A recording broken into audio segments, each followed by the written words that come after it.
Welcome back to the deep dive. Today we are taking a trip to paradise, specifically Maui. But not for the beaches this time. No, not for the beaches. We are dissecting the absolutely wild, chaotic landscape of Maui car rental prices for November 2025. Yeah, this is a deep dive into data, but it really tells a fascinating story about logistics and fleet supply and, even regulatory hurdles that are directly hitting your vacation costs. Absolutely. So our mission today is to just cut through the noise. We want to quickly look at the seasonal trends you'd expect. The predictable stuff. Right. But more importantly, we need to zero in on these surprising price twists that are just dominating the market right now because some of these cars, they're behaving like they're on a totally different planet. And, if you look at the general market, it is behaving for the most part. Prices for the standard cars, they did drop this week, November 17th. That's right after the Veterans Day holiday peak, which is, well, it's perfectly consistent with what you'd expect. That's our baseline. But this is where it gets really interesting. We have three specific vehicle categories that are completely defying that seasonal drop. Completely. Instead of going down, they are seeing these extraordinary, just eye-watering price surges. We're talking minivans, 7-seat SUVs, and convertibles. The family haulers and the fun cars. Exactly. That's where all the chaos is right now. So just to set the stage, let's quickly run through the broad seasonal expectations so you can plan your next trip. Okay. In the very near future, prices are forecast to rise pretty sharply and peak for Thanksgiving, big travel holiday. Of course. Then they should moderate a little bit in early December, and then they are set to hit their absolute yearly peak for Christmas and New Year's. Okay, so that's the predictable part of the roller coaster. Now, let's look at the cars that are actually following that script for this week of November 17th. The price drops for standard cars are huge. Yeah, it's a brief moment of relief for travelers before that next holiday spike. It really is. Look at economy cars. They dropped a massive 49% from last week. 49%, wow. They're sitting at $282 per week. The cheapest option there is from Payless. Okay. Midsize cars, they're down 43%. Now at $395 a week from 6ST. And standard SUVs saw a 50% drop. A full 50%. Yep, down to $422 a week, also from 60. So the big takeaway here is that these drops, they line up perfectly with what you'd expect for this time of year, this gap between the holidays. Right, it's the calm before the storm. Exactly. It shows the market is, for these cars at least, functioning normally. Okay, so let's turn the page and look at the categories where the seasonal correction apparently decided to take a permanent vacation. This is where things get strange. The data for this week is genuinely shocking. It just shows this massive split in the market based on what kind of car you want. And this is where we see all those supply chain and regulatory problems just showing up directly in the price tag. So leading the charge, we have minivans. They didn't just rise, they surged. 141% from the previous week. 141%. Reaching an eye-watering, this is an impossible number, $2,682 per week. Wait, for a minivan, for 7 days. For 7 days, that price point was reported by dollar? That's more than 4 times the cost of a standard SUV on the same island. That's insane. It's a systemic failure. And then you have the 7-seat SUVs. They also jumped, up 21%. Hitting $1,487 a week from Hertz. Okay, so not quite as bad, but still incredibly high. And finally, convertibles. They were pretty much flat, down just 1%, but they're staying way up there at $907 a week, also from Hertz. To really get how crazy these premiums are, you have to look past just this week. You have to compare them to their historical, their 52-week median price. What you'd normally expect to pay. Exactly.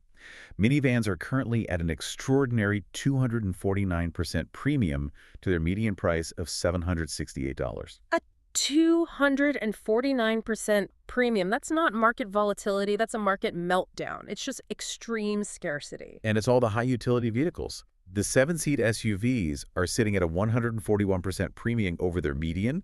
Convertibles are only at a 43% premium, but still, it's completely out of line. And if you look back just 1 year to November 2024, the change is even more radical. Oh, yeah. Minivans are up 313% compared to last year. 7-seat SUVs are up 141%. These cars are just completely detached from normal market dynamics. It has to be an ongoing supply crisis. Which brings us to the big question, why? Why this extreme shortage for minivans and 7-seat SUVs? Right. What is going on? And the trail It leads directly back to a major vehicle safety recall that was issued back in July. I remember that. We saw those first huge price spikes back in the summer when that recall was announced. We did because federal law is really strict. It prohibits renting out any vehicle that's subject to a safety recall. So that instantly idled the fleet. Yeah. Supply just tanked. Okay. Now, what's interesting here is that prices actually returned to normal sooner than we expected in the late summer. The sources suggest this happened because the rental companies, they probably got a temporary regulatory extension. Ah, an exemption. An exemption, yeah, that let them put those cars back into service. So this current 141% jump suggests that that temporary exemption Has likely ended. it's over. The fleet has been pulled back out of circulation, and bam, severe supply limitation all over again. That seems to be the most logical explanation. It's like a regulatory rubber band just snapped back into place. So that explains the family vehicles, but the convertible problem, that's different, isn't it? It sounds more logistical. It does. Their prices have been high for weeks, with premiums often 45, even 90% above the median. And the most telling piece of information comes from, well, visual evidence. People on the ground. Yeah, sources are citing large numbers of brand new convertibles just sitting unused in the airport base yards. So they are physically on the island. The rental companies own them, but you can't rent them. That's the rub. So this isn't a regulatory issue, it's operational. There has to be some unknown operational factor. Maybe a title holdup, maybe they're missing chips for key fobs, who knows? But something is keeping these new cars out of service. Causing an artificial shortage of their highest margin cars. That's a huge problem. Yeah. So given all this, this price volatility and the strong demand for Maui, strategic booking is now, well, it's critical. Yeah. We have to talk about timing. Let's do it. If you look at the historical data from February through October of this year, last-minute prices, like picking one day or 1 week out, they were consistently lower than prices booked 5 weeks out. Right. That was the classic model. They'd drop prices at the last minute to fill the cars so they wouldn't sit empty. Exactly. But that whole trend has completely reversed since October. Last-minute prices are now consistently higher than advance prices. Okay, that's a big shift. It's a huge shift. It signals really strong, relentless demand pressure. It's just driving up rates as the inventory disappears. Yeah. So if you have a trip planned for Thanksgiving or Christmas, now is absolutely not the time to gamble on a last-minute price drop. And speaking of strategy, we have to talk about the massive savings you can find at off-airport locations right now, especially for that minivan category. Right. You'd expect off-airport to be a little cheaper because of taxes, but the difference isn't usually this dramatic. Yeah. For like Jeeps or standard SUVs, off-airport was only slightly lower, sometimes even a little higher. But the minivan disparity, this is a traveler's golden ticket. Off-airport minivans are available for $451 a week. Okay, $451. Compared to that insane $2,682 a week at the airport at OGG, that is an 83% saving. So this isn't just a saving, it's basically a loophole in the federal regulation. It's an escape hatch from the airport insanity. How does that work? Well, the sources confirm this disparity exists because the off-airport operators, the ones with small local fleets, they are automatically exempt from these large-scale recall orders. Ah, so their supply is protected. Their supply is preserved. And while $451 is still high, they haven't matched the price hysteria of the airport vendors. So if you need a minivan, look off airport. That regulatory exemption could save you thousands. But a quick word of caution here. For convertibles and the 7-seat SUVs, the airport operators really dominate the supply. Right. And there's often no off-airport availability reported at all, which means you're stuck paying those extreme premiums if you need one of those. Finally, let's zoom out a bit and put Maui in context. How does it stack up against the rest of the Hawaiian market? Where does it rank for the lowest rental cost? So for November 17th, we see Honolulu leading the pack. It's the cheapest at $235 a week. Okay. Kauai is next at $248.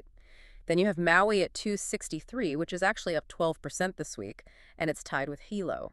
Kona is the most expensive at $290. Wow, so Maui's sudden 12% price increase really stands out, especially when prices were dropping across almost every other island. It's a really significant market shift. I mean, before this week, Maui was the cheapest destination for 24 out of 31 straight weeks. It was always the best deal. Or second cheapest for the other 7. This 12% bump pushed Maui into third place. This is the first time it has ranked third in 32 weeks. It just shows you how much those specific high-demand cars are skewing the entire market average. So what does this all mean for you if you're planning a trip? The key takeaway here is this massive market divergence, and it's all driven by operational factors. Right. While the standard cars are following the normal seasonal pattern, you have these specific supply issues, the logistical jam with the convertibles, and the regulatory recall issue with the minivans, creating just unprecedented price chaos. So the final actionable summary is pretty clear. Demand is so strong that the old trend of cheaper last-minute prices is over. Advance booking is now mandatory. You have to book early. And you have to be meticulous in your search. The huge price gap between airport and off-airport, especially for a family vehicle, means checking both is non-negotiable. Yeah, if you want to avoid paying a 250% premium, you have to do the homework. You really do. This volatility is just stunning, and it's all driven by fleet management and regulatory compliance. And as we look ahead, prices for Christmas are forecast to be at the same extraordinarily elevated prices as last year, and they're expected to go even higher. So it's not getting better anytime soon. It's not. And that leaves us with a final thought for you to chew on. When operational issues like recalls or just idling brand new vehicles have this deep, sustained, and immediate impact on what you pay for vacation, what does that really say about the long-term reliability and pricing stability of the vacation market as a whole? That's the question that remains as fleet managers continue to dictate the price of paradise.